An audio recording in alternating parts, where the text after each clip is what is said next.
It's the Dep Lewis Show. The Dep Lewis Show. It's the Dep Lewis Show. It's the Dep Lewis Show. The Dep Lewis Show. It's the Dep Lewis Show. It's the Dep Lewis Show. The Dep Lewis Show. It's the Dep Lewis Show. Welcome to the Dep Lewis Show, episode 178.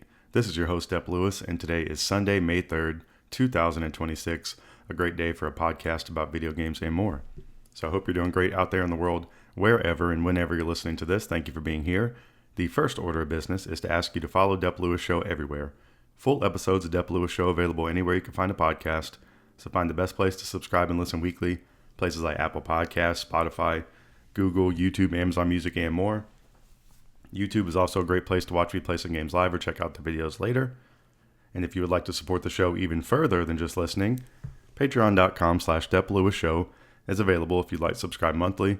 Also, Venmo at Dep Lewis Show is available any day, anytime, for any amount if you would like to support the show. And today's show will have three sections as always. The first section, I will tell you about what video games I've been playing since I've last talked to you on this microphone. The mid section, which is not mid in quality, it's the middle of the show. That's where I tell you about everything going on around the video game world that you need to know. So I would say that's the most important section each week. And the third and final section is a break from all the video game talk, the Miscellaneous talk section, where I can talk about anything I want to outside the video game world. And as always, I like to get into the worldwide world of sports and tell you what's going on with all my favorite teams in that section. And today it's another instance of my favorite team in the University Atlanta Braves not playing at 1 o'clock. And that's why I'm recording a little bit later today, or able to record a little bit later today more freely, because the Braves are playing the Rockies at 3:10 p.m. Eastern, so about an hour and 20 minutes or so. I guess an hour and 15 minutes from real time when I'm recording this. So looking forward to watching that this afternoon, and looking forward to talking to you about some video games today. So that's what I'm here to do. So let's get into it. So what have I been playing since I've last talked to you last week? I've been playing a game that I've been consistently playing since it came out, and it's definitely got to be the strongest contender for my favorite game from a prior year for this year so far, and that's Pokemon LeafGreen. And I haven't made any significant progress in this game because I am getting close to the end. So I've just been doing some leveling up is what I've been doing, preparing for my final battles and making sure my team is strong and varied, and making sure my items are strong and varied. So that's what I've been working on so far, leading up to taking down Victory Road. So I've taken down the 8 gyms in this game, and all I have left to do is make my way through Victory Road and complete battles against the Elite Four. So that is my next goal in this game. This will be the first Pokemon game I've ever completed, and I think I'm over the 50-hour mark in this game, and that's really unbelievable. I've been having a great time with this game. I've been having fun with the story beats and the action and all the things going on. And I've also just been having fun playing this game and doing some leveling in the background. So it's been a really perfect mix of that for me, and I think that's what's helped me get so hooked on this game this year, along with just being a fan of the Pokemon. I think that's the thing with playing Pokemon recently that I'm enjoying the most, is I'm leveling up a party that I really care about. I'm into these Pokemon, into the way they look, into picking my favorite ones, and it makes it a little more meaningful when you're leveling up a Flareon that you think is awesome, and trying to round out your team with other cool members. So that's what I've been thinking. That's been the really good hook for me on Pokemon as an RPG, is the party that I'm developing. So I'm gonna take that mindset into other RPGs as well, because it's something that I've really enjoyed and something that I probably should focus on more. But I think Pokemon's pretty special in that regard because of the amount of cool Pokemon that there are. So in Pokemon LeafGreen, I've been basically leveling up Flareon. So trying to get Flareon to be my strongest Pokemon level-wise. Still have a way to go there, because I think Venusaur's level 67. I think my Flareon is like 50 something, low 50s. But I'm trying to have my whole crew. It would be nice to have them all above level 45, but I want my base level Pokemon to be above level 40. So I think I have some work to do on Lapras and Raichu. So my whole party right now is Lapras, Raichu, Nidoking, Articuno, Venusaur, and Flareon. So I'm trying to have a little bit of everything I need there to take down the Elite Four. And I think it's about time. I think, I'm just kind of doing some leveling now because it's fun. I've been going back around the world, traveling quickly. I can fly around the world now. I can ride my bicycle. I have a strong Pokemon for any situation. I have over 100k in Pokemon currency in this game, and it feels pretty good. So I feel like I'm kind of just putting the icing on the cake, trying to get a little bit sweeter here for the end, and hopefully not have too much trouble taking down the Elite Four. So that's been my Pokemon LeafGreen update. And I also had to I gave Nidoking Strength. So you apparently need this for completing Victory Road. So I wanted to put that PSA out there. You want to make sure that someone in your party has Strength, and Nidoking is able to do that. So Nidoking is my cutter and also my Strength, my rock. Well, he's not my Rock Smash. That's I'm thinking of Pokemon Legends Z through 8. My Bayleaf has Rock Smash in that game. So that's another game I've been playing a little bit more this week, but not enough to talk about. But back in Pokemon Legends Z through 8 as well. So the Pokemon train is really rolling over here on the Dep Lewis Show. So I've been playing Pokemon Leaf Green, and in the past week I've also been playing some Pokemon Brilliant Diamond. So this has kind of been the takeover of this is my main game right now, I guess. And I've been leveling up Piplup and my crew. So in this game, you do have experience share, which is nice. That's a very modern Pokemon feature that I did not get to take advantage of in Pokemon Leaf Green. The share there is very more stingy that you get later on down the road, but it's still helpful. But in Pokemon Brilliant Diamond, I don't know if it was the case on the DS version, but on the Switch version, you get experience share across your whole party. So that's very, very nice. I chose Piplup as my starter. The other starters were Turtwig and Chimchar, which I think these starters have been really growing on me. I don't know if it's because I've been enjoying this game or what it is, but I think these are some very strong starters, and hopefully down the road I can have a ranking of my favorite starters across the Pokemon universe, because right now it would definitely just be Bulbasaur, Charmander, and Squirtle. And I've played some more of the recent Pokemons, but I'm diving back into some older ones, and I'm kind of discovering for myself why some of these Pokemon are so beloved, and starting to beloved on them myself. So Pokemon Brilliant Diamond, I have not even gotten to the first gym yet, so I've really just been kind of taking my time and growing out my party and leveling up. So I want to make sure that I'm strong as always in these games. I think that's what I enjoy most about these games is the characters in my party, which I think is extremely cool, the Pokemon, and then the ability to overlevel, which is nice. It takes some grinding, but the Pokemon grinding is so nice to do that it really is, it's my pleasure. Like I worked at Chick-fil-A doing some Pokemon grinding. So I've been having fun with Pokemon Brilliant Diamond as well. I think so far Piplup is a really strong contender for one of my favorites in this game so far. I'm kind of wondering when Piplup is going to evolve. And then I think Shinx may be my other favorite that's going to stay in my crew so far. I think the other Pokemon I've caught, I think I have 5 total. I don't think the other ones will necessarily stick around once I start getting some cooler Pokemon options, but I'm slightly thinking that maybe Shinx can be my electric option throughout this game. So I have water and electric covered, and I need to fill out the rest of my team is what I'm thinking. So some things about Pokemon Brilliant Diamond that I've been enjoying is I've been really liking the updated visuals, and I don't really mean between the DS version and the Switch version. I mean more so like from Pokemon Leaf Green to Brilliant Diamond. It's the same old school template, which I think I'm enjoying so much about this, kind of like the top-down style, but it just has more going on the screen, and I think it's very nice. The city, the trees look a little bit nicer. The city looks a little more lively.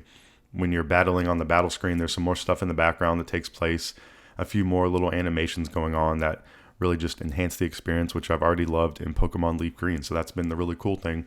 I was like, man, I don't know if anything's going to quite live up to Leaf Green, and it really may not, but there are some positives to playing more of a modern Pokemon game, and I've been really enjoying that so far in Pokemon Brilliant Diamond.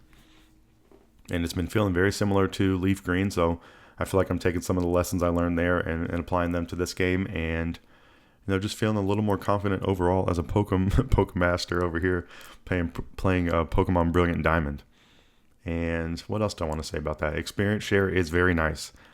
I think I enjoy how it's a little more strict in Pokemon Leaf Green, and maybe I don't know if that's like something I would say was fun or whatever, but I think it's a nice part of the game. I think it adds a little bit of a challenge to it, and maybe down the road I'll be ranking some Pokemon games, and we'll be going over some of these factors at that point. So Pokemon Brilliant Diamond, I'm having a whole lot of fun with that, and I've been a big time handheld gamer. That's been a trend recently for me as well. I think with these Pokemon games especially, I've been playing more and more games handheld, and that kind of leads me into the next game that I've been playing. So I've also been playing some more Pragmata, and I say playing some more because I've done a stream of this game. I've played a little bit on my own, and now I have actually just started a new file, and I'm starting it on casual. So there's 2 difficulties.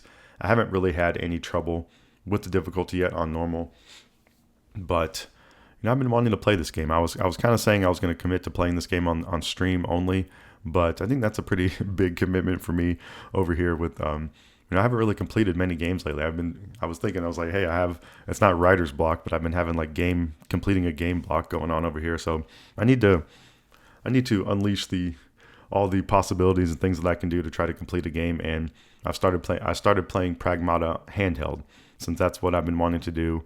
I've been wanting to try it. The few sit downs I've had with Pragmata, I've really enjoyed it, and I'm impressed with how it runs on the Switch too. And I keep saying, hey, I wonder how it runs in handheld, and it runs amazing in handheld. It's not going to compare to a more high fidelity version like the PlayStation 5, but I think the concessions are pretty minimal here, and I think the argument is becoming stronger and stronger with Switch 2. If you do like mobile, or like the ability to play handheld or take your console easily on the go, I think the Switch is becoming a really, really strong contender, and just as valid of a contender as the maybe more high up-res, better visual looking like console, PC, or even a PC version. So I think Nintendo's cooking with something very dangerous in a good way here, with the third-party stuff running really well on Switch, and Pragmata is no exception. So I played pretty much, if you watch the stream on YouTube, the first part of the game, I've pretty much gone through all that again. I'm pretty much caught up to where I was on handheld. So I've now played the intro section, I guess, 3 times in this game, and still enjoy it. I still really like the controls. The coolest part of this game so far, besides them nailing everything, I don't want to say nailing everything going on with this game, but it really does work really well. The art style, the characters, I think the gameplay is the strongest suit here so far. If I had to pinpoint something, I think with the shooting and the hacking, I think that's definitely the strongest mechanic. One of the most fun things to do in this game so far. But I think everything else around this game, they have really succeeded here with creating a new IP and making something that is, going to be really memorable. Possibly see sequels in the future. Like, I think they've really been hitting every note with Pragmata, and I've been enjoying it myself, and I've been playing it some in handheld on Switch this week. So I don't know if I'm going to continue with my stream of trying to play through all of it on stream. So like with always, my streaming plans are TBD and definitely up in the air. So, maybe one day I'll be on some type of a consistent schedule there. But the main thing I'd like to do is complete some games. That would be nice. So I'm going to try my best over here with Pragmata, and I've been making some progress. So Hugh and Diana, look out. So what else do I want to say about Pragmata? So I've been playing it on casual. I'm assuming, that's the way I've completed some games in the past. So maybe another, I'm trying to think of all the tips and tricks and things I can do to, put in my favor for completing a game or completing some games. I think Pokemon LeafGreen is a good example of, I think I could have completed that game already if I just wasn't still having fun with it and leveling. So I think that's, an example that I can get into a game, but I would love to be able to complete some more of these shorter experiences and get through them. So that's, and then be able to, possibly, be able to talk about them some more, I guess, is the main thing. But Pragmata, the combat and hacking, I still think is the best part. It's really fun. And Pragmata has sold a million copies in 2 days. So it's I think a critical success. I think it's like on the street success, and I think it's a financial and corporate success as well. So that's a very nice thing. And I think Capcom is extremely killing it this year with Pragmata and Resident Evil 9. So if I can get through Pragmata, and I don't say that in a way that the game is bad, it's just mean I've been really bad at completing games, and maybe I can take myself over to Resident Evil 9 Requiem after, because I feel like that's running pretty comparable to Pragmata, and it's just very, very impressive. So this is I'm talking about handheld. I have ordered, I think it's supposed to show up tomorrow, a Satisfy grip for my Switch 2. So I've been hearing, this has been the one since Switch 2 that's been released that everyone's been saying is the best one to buy. I think it looks, I'm a little bit worried about it being bulky, but because I do think the Switch 2 is overall pretty comfortable in handheld, but I think the overall consensus on the Satisfy grip is that it really, really is. I don't know if it's like earth changing, but I think everyone's pretty high on it, and it seems worthy of trying. So I have one of those coming. I think it's supposed to show up tomorrow, so I can report back next week on how the Satisfy 2 grip works with the Switch 2. It looks like you're able just to slide the console down in there.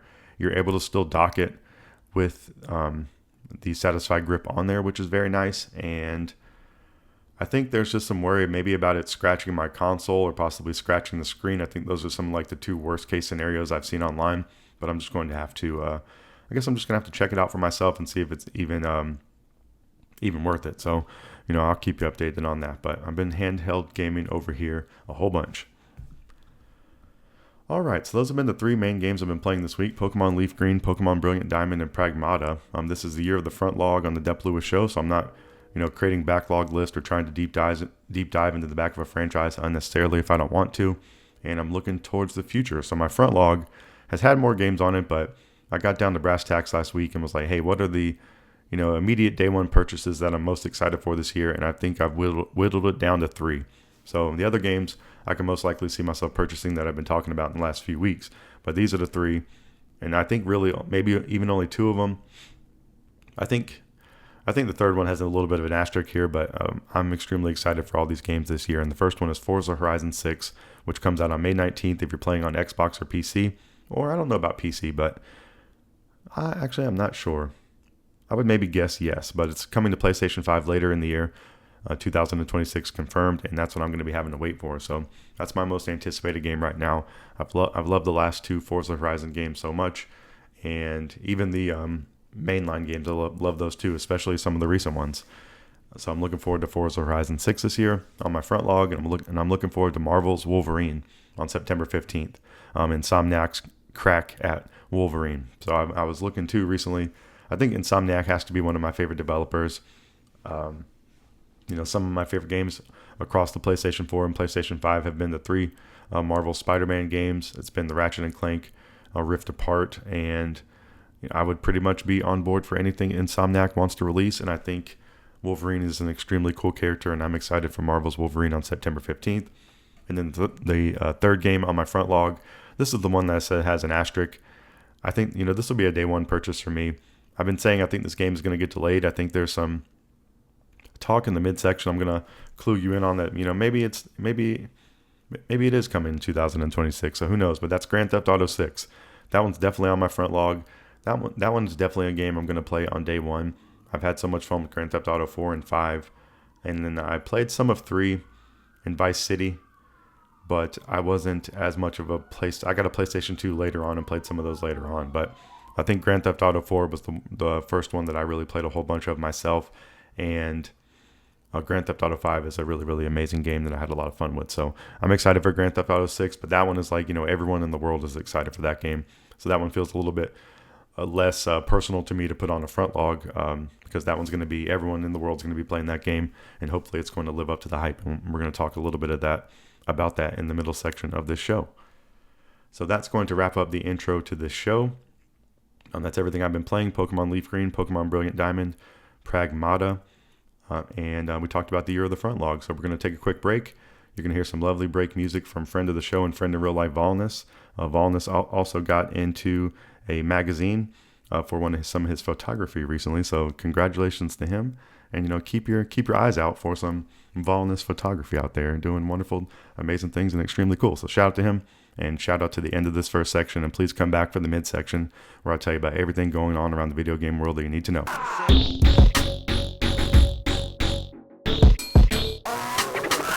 Welcome back to the midsection of Dep Lewis Show, episode 178. This is where I tell you about everything going on around the video game world that you need to know. And the first one is a video game that releases on June 3rd for Nintendo Switch 2, and that is Final Fantasy VII Rebirth. And the bit of news for this game this week is there is a demo available now on Switch 2, and your progress carries over to the full game. So I think the first Final Fantasy Remake Intergrade has, answered a good bit of the questions of, how these third-party games are, specifically how Remake is going to run on the Switch 2. And I think it passed the test with flying colors.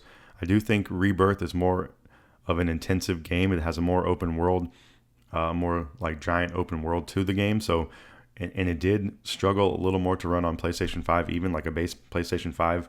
This game looks a little bit wonky graphic wise. Even though it does look nice, you can just kind of tell the hardware limitations or the optimization mistakes or something like that was done with it. But it is a nice looking game, and apparently it's going to be a nice looking game on Switch too. So this is one that maybe I should check this out for myself. I've never played Intergrade on Switch 2, and I do have some interest in playing Rebirth on Switch 2. I played some of it, maybe like 20 hours on PlayStation 5, and then kind of bounced off in a more open world section. But I think having the game in handheld is a huge plus, and I definitely have some interest in Final Fantasy VII Rebirth on Switch 2 for June 3rd. So there is a demo available now, so you can go try that out if you would like it, and I might be doing that myself. So Final Fantasy VII Rebirth is the second game of the Final Fantasy VII Remake trilogy, and just the back of the box talk real quick is after escaping the dystopian city of Midgar, Cloud and his friends set out on a journey across the planet. New adventures await in a vibrant and vast world. Sprint across grassy plains on a chocobo and explore expansive environments. Alright, so that's a little bit of an update on Final Fantasy VII Rebirth for Switch 2. Alright, more things I want to tell you about this week. Super Mario Galaxy 2, which is a game that came out on Wii, but is also available now on Switch and Switch 2, has an update. So Super Mario Galaxy 2 has update version 1.4.0 released right now. So if you go to boot this game up or buy it, you will have this update available to download, and it adds a new story, has been added to the storybook. So once the final chapter is available in the storybook, you can read the new story by clearing any galaxy and earning a power star. So just very nice. Part of the storytelling in the Galaxy games is like a storybook thing. You go and talk to Rosalina, and she tells you a story, and it's just like very beautiful art and kind of a quick and breezy, but very cool art and a nice, enjoyable listen and watch. So it's cool that they're adding more into this game after so many years. Also, several issues have been fixed and adjustments made to ensure a smoother gaming experience on both Nintendo Switch 2 and Nintendo Switch 1. Galaxy 1 plus 2 is $69.99 US together, or you can buy them separately for $39.99. Super Mario Galaxy is one of my favorite games of all time. Super Mario Galaxy 2 is one I need to play more of. I'm not sure if I completed it back in the day. Maybe I completed a giant portion of it, but I'm just a little bit unsure there. So that's kind of on my list of games to go complete at some point in the future. And it has an update available right now for Super Mario Galaxy 2. All right, a game that's actually coming out this month since we turned over to a new month here, has had some new gameplay shown off. So if you want to see some more information on 007 First Light, you are able to do so right now. This game releases on May 27th, $69.99 US. It's coming out for PlayStation 5, Xbox Series, Switch 2, which is very exciting, and Steam. And in this game, this one's developed and published by IO Interactive, which is the creators of Hitman. And yeah, I guess they're the creators of Hitman. I just know they're the developers of the more recent ones, but I guess they are the creators as well. But maybe don't absolutely quote me on that, but I think I would put my money there if I had to. But in 007 First Light, you earn the number. You got to earn the number, is what they say. 007 First Light is a thrilling espionage action adventure game from IO Interactive. Follow James Bond as a young, resourceful, and sometimes reckless recruit in MI6's training program and discover an origin story of the world's most famous spy. So, Leo Vader is a content creator, internet person, and a human. And he's on the MinMax show. He's a huge Hitman fan, and he's done a lot of Hitman content over the years. So he's a really good and fun person to watch for Hitman knowledge and just for enjoyment. And so his opinion, I think, is a pretty cool one for this. I don't know if he got to play some hands-on portion or he just was reacting to watching the demo, but he was saying, hey, it does look and feel a little bit different than Hitman, but he was kind of saying it in a good way. And he was saying, I think Hitman is one of his favorite games of all time. And he was saying, hey, this looks like this could possibly be his favorite James Bond game of all time. So it seems like they are mashing the two things up very well. I like the knowledge that they learned from Hitman and meshing it well with the 007 franchise. So this is one, maybe I should have some more excitement for. If I can make some progress on Pragmata, maybe this could be the next game that I try to play on Switch 2. I think I have, Resident Evil Requiem is still more of a recent game on that list. and 007 First Light could also, is something that is definitely getting my interest a little bit more. So I want to make sure you're aware that 007 First Light is going to release on May 27th. So only 24 days away for listening in real time. All right, some more news. An announcement from this week. A game has been announced and it's going to release in June 2026, so not too far away, for PlayStation 5, Xbox Series, and Steam, is NBA The Run. So developer and publisher is Play by Play Studios. They are saying you can take your favorite NBA stars to iconic street ball courts around the world in this fast-paced online 3v3 basketball game. Stack wins, earn cred, and become the GOAT of the run. Who's got next? Everything about NBA The Run is handcrafted and stylized to deliver a completely unique look and feel, authentic to the sport of basketball and visually in a lane of its own. There isn't another basketball game on the market that looks, feels, or plays like NBA The Run. And I think this has some really cool potential here. You know, I'm a pretty big fan of the NBA Street games from back in the day.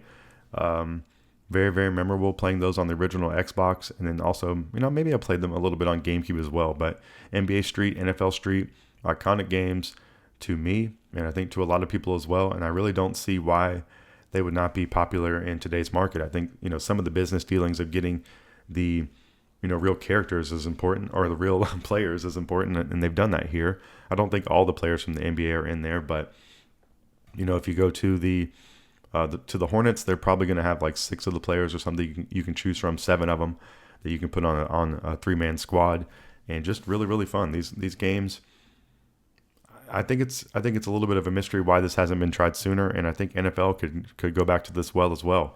You know, I've had recently thoughts of, you know, I have a GameCube, an OEM GameCube. I guess there is only OEM GameCubes, but I have a GameCube, and you know, I picked up some games over the course of having it, and I've thought about picking up NFL Street as one of the top ones to get, because if I'm ever in a multiplayer scenario where I can play some NFL Street with some friends, that would be really, really fun. And you know, having a modern iteration or version of that where people can play online, I think would be really cool. So this one's definitely on my radar. I've kind of fallen off playing the 2K games I guess for a while now, but you know, that was one of my favorite games growing up. I played plenty of 2K and basketball games over the course of my life. You know, actually probably like a significant portion of my video gaming has been basketball games over the course of my life, but just not more so recently. But you know, I could see myself playing this. So I'm excited for NBA The Run, and it's coming out June 2026. So that'll be here before we know it. All right, what else do I want to tell you about from last week? This next one actually is an update for tomorrow if you're listening in real time. The Steam controller is releasing on May 4th. So May the 4th be with you. Happy birthday to Sanfi. Happy early birthday to a friend of the show and friend in real life, Sanfi, whose birthday is tomorrow. So I don't think he'd want a Steam controller for his birthday, but you never know. So Steam controller releasing May 4th for $99 US dollars. It has all the inputs to play all the games on Steam wherever Steam is. It's built for Steam and configurable with Steam input. Play all your games however you like on whatever you like: PC, laptop, Steam Deck, Steam Machine, which is still pending a release date, a Steam Frame, which I believe is still pending a release date as well, and more. The Steam controller has magnetic thumbsticks, 4 times haptic motors for high definition rumble, a battery with 35 plus hours of gameplay on a single charge. That's impressive. And the Steam controller puck, which is a very cool accessory. I guess that comes with it, I hope. But it's basically a way to plug and play low latency. It's a plug and play, or it enables plug and play low latency wireless connection and easy magnetic charging. So it really is just like a little small device. A puck is a really good word for it. And basically you can just kind of lay the controller down on it. It has a magnet, kind of like thinking like the Joy-Cons on the Switch a little bit, or just magnets in general. But it's a cool, nifty little device, and I think it's has some good use to it as well. So Steam controller, I've seen Giant Bomb talk about this a little bit. They're overall pretty high on it. I think you'd have to really be sold on using the 2 haptic feedback, or 2. I'm kind of blanking on what they're called, but there's two like trackpads on the controller, and I think you'd have to be really invested or into using those, or grow to like those, to really like this controller over wanting to use like a Series X or a PlayStation 5 controller. I think it's a tough sell, but you know, I don't really know. I think the first Steam controller was kind of popular, and this one is definitely trying to be a premium product. Like they say, you can play Steam on a bunch of different devices, and you know, having one controller that's easily to hop around, but to hop around is nice, but you can do that with the other controllers as well. So I think there's just more competition in this lane, but it's cool that they're taking their stab at it. Tomorrow, the Steam controller is releasing.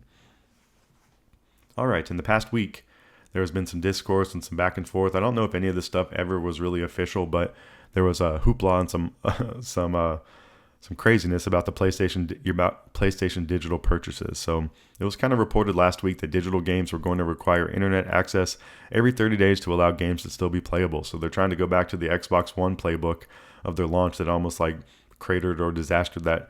Or there's some argument for I guess it's like the DRRM. They were going to say, hey, this the Xbox One needs to be always online to be playing these games, and that got a crazy feedback of negative feedback from people around the world, and they basically had to change up their tune, and was a huge kind of marketing and rollout fumble of the Xbox One. And it looks like PlayStation was deciding to try to go play in those waters, or somebody was trying to drum that up. I'm not sure if this was a change that they were actually trying to make, and it got so much pushback that they actually had to change it, or if they were trying to change it under the hood and not have people notice. But it seems like people were noticing this. So it seems like Sony has provided a statement that says players can continue to access and play their purchased games as usual. A one-time online check is required to confirm the game's license, after which no further check-ins are required. So I think that's to be expected. If you're going to download a digital game, you have to have internet access to access the digital storefront. So as long as you're able to, it knows you have internet then, obviously, and you shouldn't really be required to have internet to play that game after, would be my take, or would be everyone in the world's wish. So it seems like they were going to change that up. I think that would be a huge issue, obviously, because there's still some places around the world that aren't, don't have access to internet, I guess, as easily. Some points of the world don't have access to fast internet, where it's not like worthy of, or worthwhile to use it. And I think it's just kind of a crazy requirement that adds a layer that's something that people would be annoyed by. So I think there's a lot of problems in this. I can't imagine. I don't really know what the benefit of them doing this would be, besides having, being updated to have the most recent data and information going on. But, this one is a really, really, really negative thing, especially with all the backlash from Xbox One back in the day that, really could get people jumping ship from your console. And so just kind of a crazy thing to see. And, I don't know how much of this is true out there, but just something to keep interested in and keep our eyes on.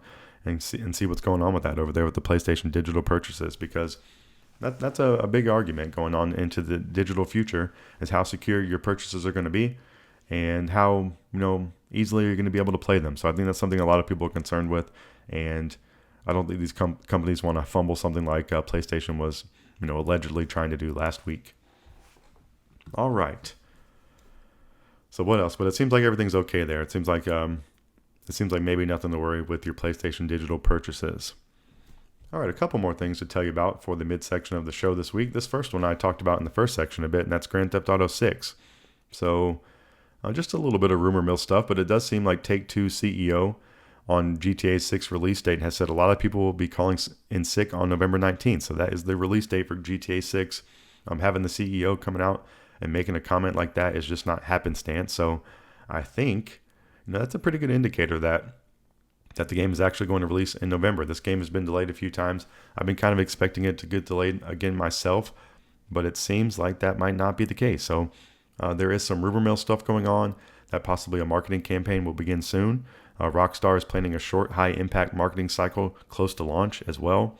Strong confidence in launch timing, and pricing will be reasonable and focused on value, but no confirmed price yet. So those are all kind of like rumor mill-ish statements I've seen out there.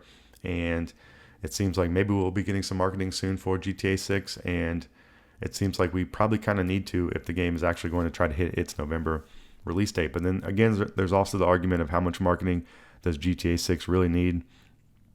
I mean, I guess it needs the traditional marketing. I don't know. I guess you could say GTA 6 really doesn't need marketing at all, but having the marketing is nice. They definitely have the budget to do so, and it can really only enhance things for GTA. So, if the product is good, which I would believe it's going to be, but that's still a question in there. It's been cooking for a long time. It has giant expectations, and I think they've been living up to the expectations though with their past games. They've really done a great job. Red Dead 2 is one of my favorite games of all time, and I think they've probably taken some lessons even from Red Dead 2, or I know they have, just because that's how development works, I guess. And GTA 6, as long as they've given it enough time to cook, but I mean, as long as they're not rushing it out in some way, if they needed more time, they should take more time, but it seems like it is time. So some pretty positive comments out there about GTA 6 going to hit its release date of November 19th. And just the back of the box talk, if you don't know about GTA 6, it's set in Vice City, USA, so a return to Vice City, which is a fan favorite. Jason and Lucia have always known the deck is stacked against them, but when an easy score goes wrong, they find themselves on the darkest side of the sunniest place in America, in the middle of a criminal conspiracy stretching across the state of Leonida, forced to rely on each other more than ever if they want to make it out alive. So everything about this seems cool. Both characters seem very cool, and I'm excited for GTA 6 on November 19th. All right, the last two bits of news I'm going to tell you about are both Resident Evil related. The first one is about the most recent Resident Evil game that released, I think it was in February, the end of February, but it was Resident Evil Requiem, the 9th mainline Resident Evil game. And the thing I want to tell you about this is just, we talked about Pragmata selling so well. Capcom Resident Evil Requiem has been selling so well too. It's sold over 6 million, sold reported about a month ago, so it's probably sold more since then. But the news here is that Capcom has revised its earnings forecast for the year, citing stronger than expected performance from Resident Evil Requiem. So everybody over there, all the executives at Capcom are tipping their hat and raising the glass and feeling very good about themselves that that's what you want to be doing. You want to be citing stronger than expected performance as a very pleasant and a very nice surprise. And I think a lot of them are probably going to be sticking around for a little bit longer, or maybe a lot bit longer, because of some of these recent successes, and it doesn't seem like it's going to stop. So Resident Evil Requiem, I just kind of want to tip of the hat and say congrats to them on releasing. And I think them having these games running on Switch 2 is very, very impressive too. And I think just overall Capcom doing some really impressive and great things for the video game universe as a whole. So Resident Evil Requiem available right now on PlayStation 5, Xbox Series, Switch 2, and Steam. It's $69.99 US. It's a new era of survival horror with Resident Evil Requiem, the latest and most immersive entry yet in the iconic Resident Evil series. Experience terrifying survival horror with FBI analyst Grace Ashcroft, and dive into pulse-pounding action with legendary agent Leon S. Kennedy, I think everybody's favorite. And both of their journeys and unique gameplay styles intertwine into a heart-stopping, emotional experience that will chill you to your core. So this could be a game I might play later in the year, especially if I can make my way through Pragmata and feel tough enough to take on some survival horror. But it definitely has my interest, and it has the interest of millions of people across the globe with Resident Evil Requiem. So just congrats to them. And the last bit of news is about Resident Evil as well, but it's about the movie. So I don't know if I was aware this was coming out, but I think this has been announced long ago. But the first trailer for the Resident Evil movie has been released. So this movie is going to release on September 18th, so really not too far away. It's from the mind of visionary filmmaker Zach Kreger, and it comes a thrilling and terrifying reinvention of the Resident Evil franchise in an all-new story. Resident Evil follows Brian, which is played by Austin Abrams, a medical courier who unwittingly finds himself in an action-packed nonstop race for survival as one fateful, horrifying night collapses around him in chaos. So I've talked about some video game adaptations and movies that are upcoming a lot in the last few weeks, and it doesn't seem like it seems like I'll probably be talking about some more of those. So hopefully some of these will be high quality. I've been thinking in the last week that I want to watch the Mario movies. I don't know if you have to watch both of them, but I've just had more interest in watching the Galaxy movie for sure, since that's one of my favorite games of all time. So I'm not the biggest movie watcher, but I have had the thought of watching those recently. So you never know. Maybe I'll be reporting back on some of these movies in the future. But the Resident Evil movie is coming to theaters on September 18th, and there is a new trailer out there if you want to go check that out right now. All right, so that's everything I got for you for the midsection of the show. We talked about Final Fantasy VII Rebirth, Super Mario Galaxy 2, 007 First Light, NBA The Run Steam controller, PlayStation digital purchases, GTA 6, Resident Evil Requiem, and the Resident Evil movie. So those are all the video game thoughts I have for you this week. But there is one final section of the show to go. That's the Miscellaneous Talk section, where I can talk about anything I want to outside the video game world. So please listen to this music. Come back for the final section. It's usually pretty short and sweet, and you don't want to miss it. So come right back. Thank you.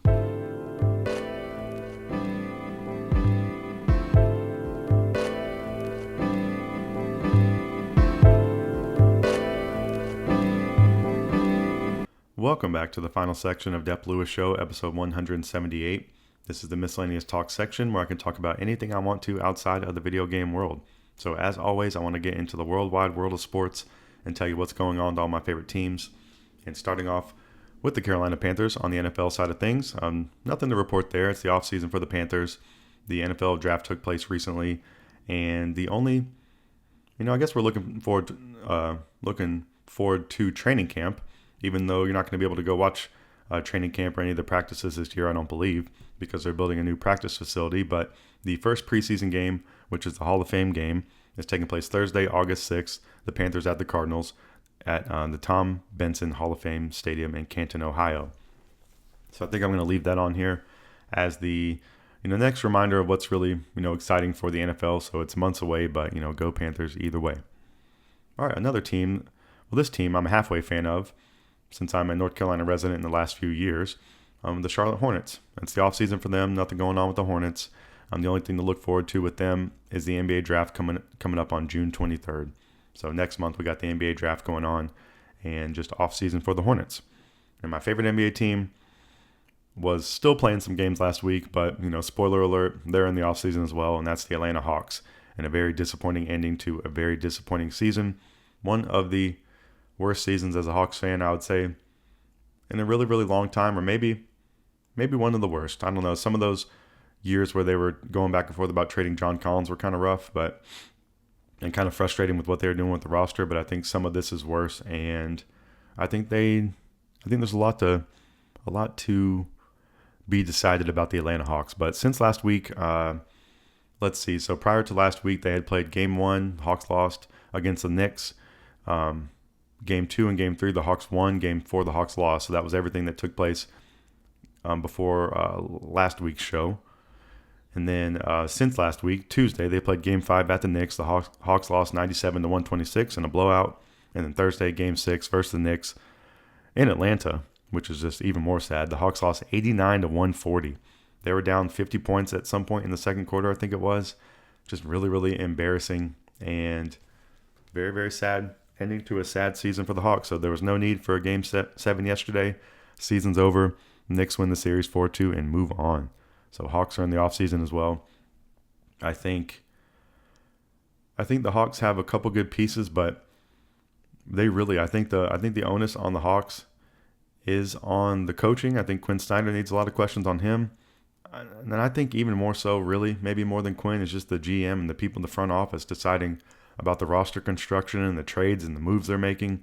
I think they have really just been missing the mark for years now, and it's just really, really crazy. And they still have been hitting with some good players and drafting some okay players, or drafting some great players. Jalen Johnson's a great example of that, but they've just been fumbling like 97% of things on the Hawks with their decision making and how they've been handling things and their strategy and their course of action. And it's been really, really old to watch as a fan. But as a fan, you watch these things, and you're not always going to go through winning seasons, and sometimes your teams are going to go through a long time of being losers. But you still watch as a fan. There's still got to be some bright spots, and the Hawks have really, really been making it tough, and especially trading Trae Young away, who was your franchise cornerstone for a long time, and still a young player, someone you could have maybe, someone I think should have kept around. I think they could have used a point guard like Trae for the rest of this season. I think we've been seeing that. Having Trae with some of these great wings would be really, really fun to watch.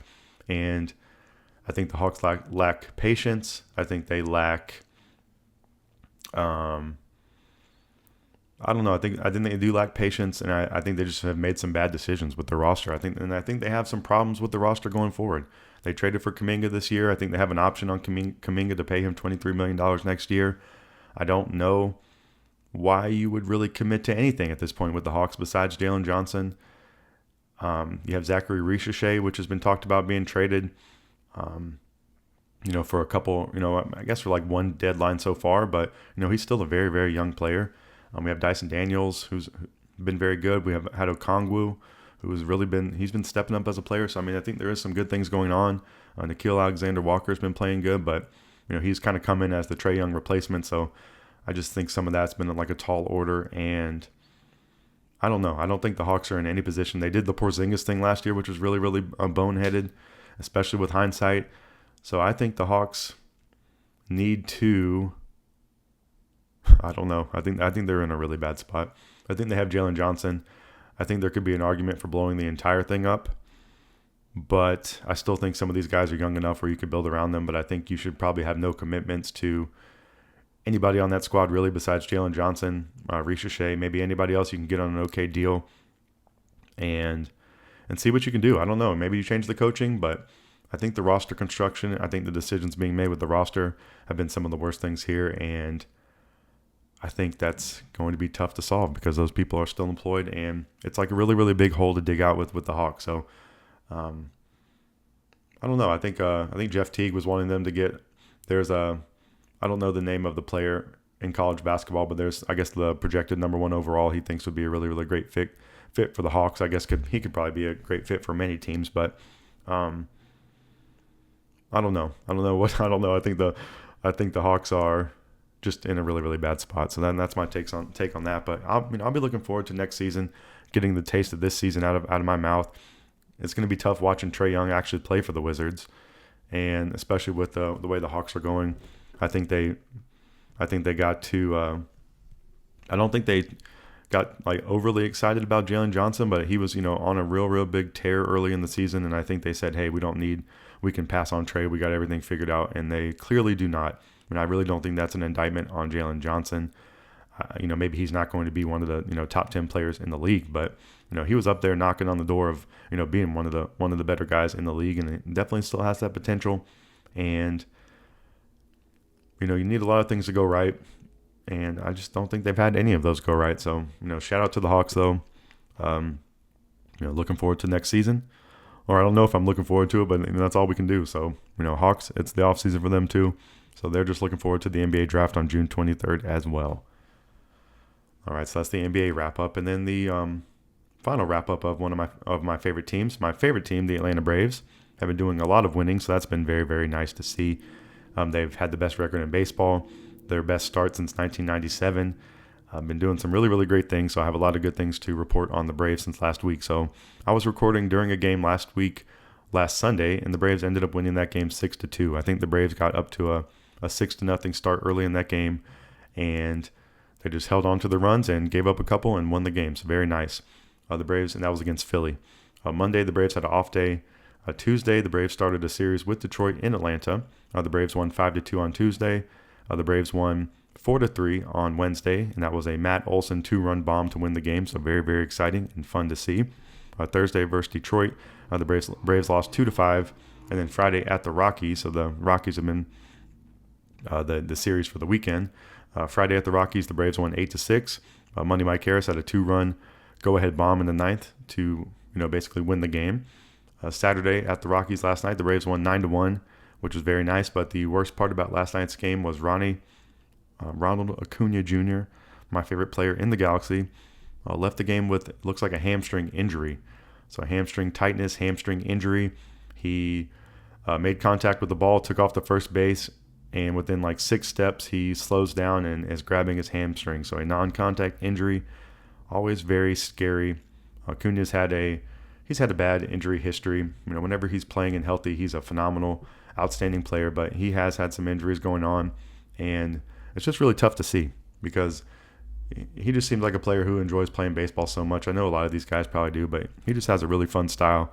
It's fun to watch him. He's definitely my favorite baseball player to watch in the universe, and it's going to be sad, going on without watching some Braves baseball without Ronnie again, and just hopefully it won't be for too long. But luckily the team's doing very well and has enough juice around him to carry the squad and hope for his return as an icing on the cake situation. But luckily for us Braves fans, we got Drake Baldwin, who's been playing out of his mind, going Super Saiyan, being one of the best players in the league, probably being the best, or being the best player on the Braves, and just being another outstanding surprise.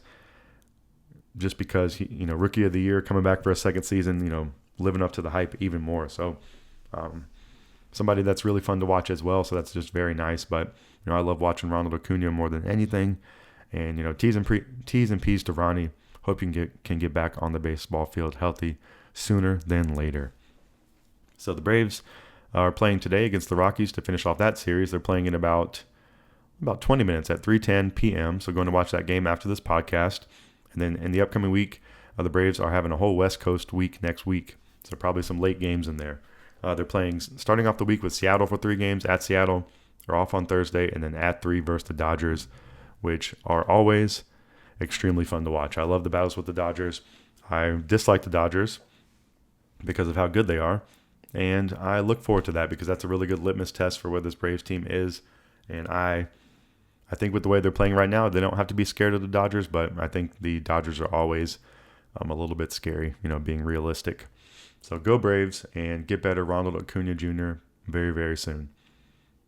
All right, so those are all the sports updates I have for you this week. We talked about all my favorite teams, the Carolina Panthers, the Charlotte Hornets, the Atlanta Hawks, and the Atlanta Braves.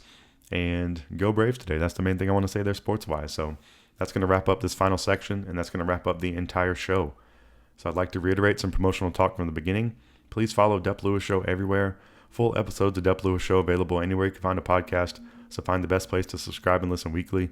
Places like Apple Podcasts, Spotify, Google, YouTube, Amazon Music, and more. YouTube is also a great place to watch you play some games live or check out the videos later. If you would like to support the show even further than just listening, patreon.com/Dep Lewis Show is available if you'd like to subscribe monthly. Also, Venmo at Dep Lewis Show is available any day, anytime, for any amount if you would like to support the show. So I thank you so much for listening. I have so much fun doing this as always. It's definitely one of my favorite things that I do. I look forward to it. I have fun preparing it all week, and it's fun to come here and talk to you each week about some video games. So hopefully you enjoyed it. Hopefully you got some good information, and I hope you'll come back next week and listen to another episode because that's where I'll be. So I hope you have a wonderful week out there in the world. If things are going your way, I hope that continues. If things are not going your way, I hope that changes. And just thank you for being you. And let's see, I'll probably be playing some more Pokemon in the upcoming week. I'll probably be playing some more Pragmata. I don't know if you're going to catch me on stream. I think that's going to I don't know how I'm going to solve the stream issue one day or if I'm ever going to solve it, but I would like to complete some more games. That's something I've been thinking about recently, and hopefully I'll have some more good progress to talk to you about in the upcoming week. So I look forward to it, and I will talk to you next time. Goodbye.